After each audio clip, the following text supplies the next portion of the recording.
Hola, mi amigos, mi amigas.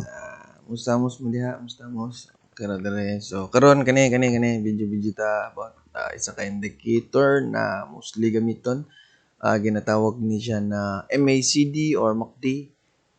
So adto kasi mo indicators, kaning indicator and then adto kasi mo type ka og MACD and then kani. So, click nimo na malabas ang ingani, no? So dara. Unsa di meaning MACD or MACD or ginatawag nato nga moving average convergence divergence. So, as makita ninyo kani og atong badakon kaning MACD napud siya level na ginatawag nato. Napud siya sa ubos, napud siya sa taas. So, like sa atong isa ka indicator sa moving average, kaning MACD is napud siya moving average. And then, dito na to i-plot kung asa ang convergence ug asa ang divergence. So, a little note, ang kaning convergence is kung asa to sila magtagbo, no? Asa magsugat. Ang divergence, asa pud sila magsugat, pero magbulag sila, no? So, like for example, pag open nimo by default, kani as nakita ninyo, nag-draw ko og trend. Kani, natay video ana about atong trend channels, no. Kani nag-draw ko og regression trend.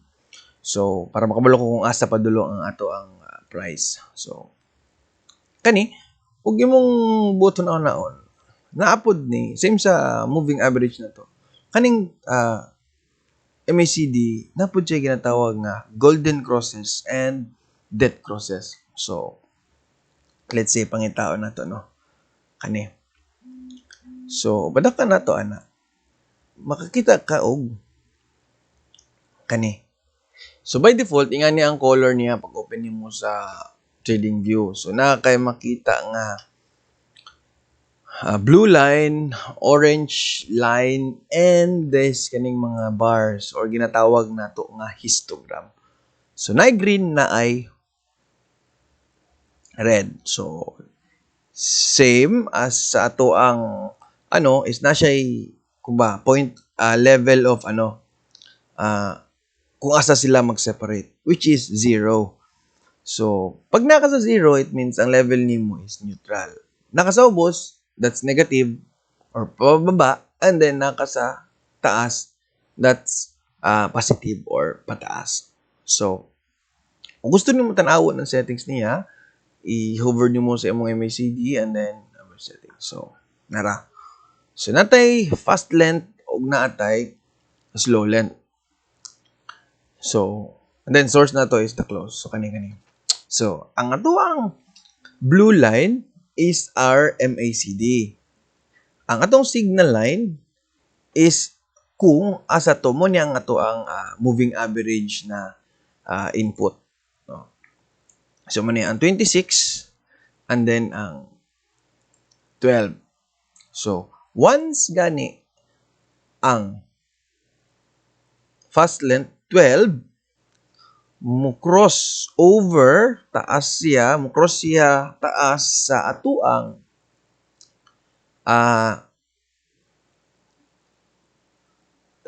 kaning orange line which is ginatawag nga to nga signal line, it means golden cross siya. It means ang presyo mo pataas. So for example, kani gikan diri nagbaba ang presyo, di ba? Ang pag-abot nimo diri kani ang ato ang narana ang debt, kanina ang debt cross, kanina level, di ba? It means pag crossover niya golden and then debt dayon. Kung gusto nimo i-view, i-double click nimo, ayan, para makita gid mo dayon. And then kani ang pinaka debt cross. Double click na to kani. So diri pa lang daan nag-debt cross na siya, di ba? Pag down, pagsaka sa price, nagyapon sa baba, and then nag-golden and then nag-debt. So it means ang presyo ani as a signal or as gihatag sa MACD nga signal is okay, it's time to sell. And then, ning baba siya, padulong sa ato ang zero line, neutral line, and then, ning baba og samot. So, makita nimo diri pa lang daan, ang histogram gani, ang change sa histogram nimo is nagagamay na. Nagagamay. It means, wala na, ano na siya, ga-decline na ang buying, nagapalit sa ingani nga setup. So, pag nag-start na pod ang red, so naa na pod ang mga sellers. Same, ug nagagamay pod ang imuhang histogram for red, it means nagagamay pod ang volume sa ato ang kumbaga nagabaligya. So like dire, nagagamay and then nag-golden ning saka mo ni ang presyo ning saka kana, no? And then like any indicator makadraw po ka og kuan niya, the support and the resistance, like say kanina level, di ba? Ana diha, and then kanina level. Ana, di ba? So ato ang butang taog. This is our ceiling, kumbaga mo ni ang ato ang selling area, no? So diha ang ato ang supply naa, og diri pod mo pud ang ato ang buying, diri pod ang ato ang demand. So mag-set up po ka, mo gyapon ang nakabutang sa iya diri. So isa pod ni siya sa mo play out. So for example, sa ingani nag-death cross na diri. Death cross, it means sa kani meaning ang lower time kani ang ato fast length or ginatawag nato nga MACD length line is nag-crossover below sa signal line, which is our orange. So that's dead cross, it means pababa. So mostly kani po siya gina-pair po siya sa itong relative strength index, no? So makita po ninyo bisaon okay naanata sa overbought area or mahal na kaayo ang kana nga price para sa kani nga asset or stocks or kani nga coin. So it's time na magbaba siya. So same gyapon og diri ana. So og makita nimo natay mga dara, mga golden crosses, di ba? Blue crossover sa imuhang orange, di ba? Line na to, which is katong signal. MACD is the blue. Signal line is our orange. So, pag mo-cross siya, that's positive, di ba? Growing ang ato ang histogram. And then, mo ni makita nimo nag-grow ang ato ang price. Same gyapon nimo diri from here, nakuha nimo ang trend. Let's say nagdakop ka og trend, naggo og regression. Ana, nagdakop ka og trend diha. Nagyapon kay trend pataas gyapon ka, di ba? Higher highs, tapos higher lows, and then napabid imuhang golden cross diri sa MACD. So the more nga pagbasa nimo nga ingani, the more pud siya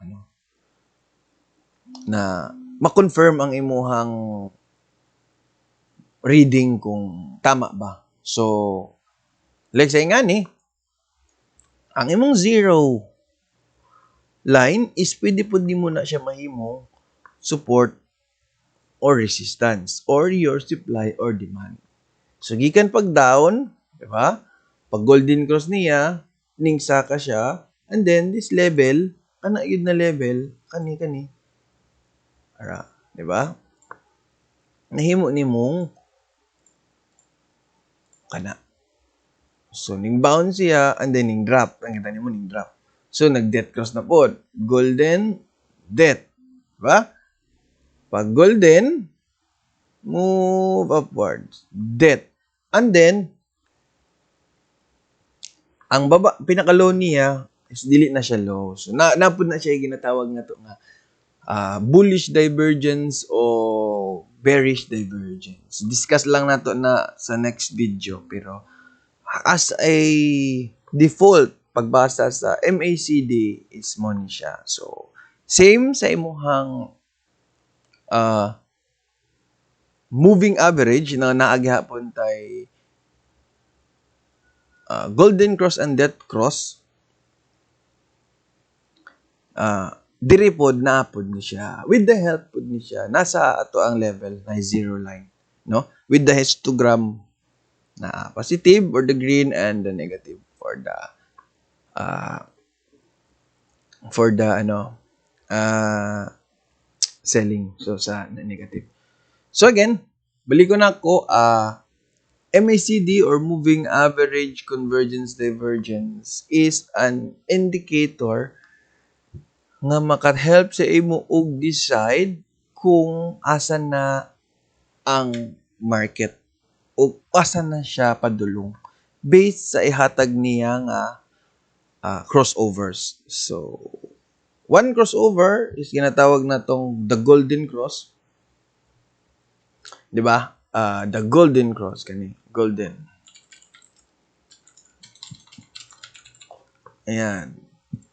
Ganing sa ubos. Kana. And then, ang isa is ginatawag na tong death cross. Kana. Let's say, red ni siya.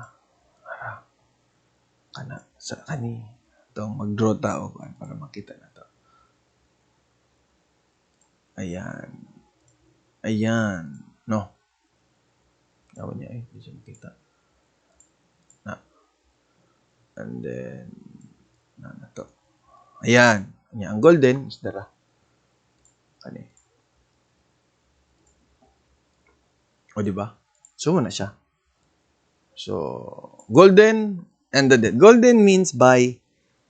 So, we are, predicting, na siya, pasaka. And then, dead cross means, sell. So, for example, human ang dead cross for selling na siya. So, unsa may himo na to ni, we'll find na unsa man ang trend and then find your supply and demand or support and resistance zones. Then, plot it. So, muna siya. So, muna siya ang sa MACD. Anta, naamoy na sabtan. So, kanilang sa karon. See you on the next video regarding the divergences, bullish divergence and bearish divergences. Babu!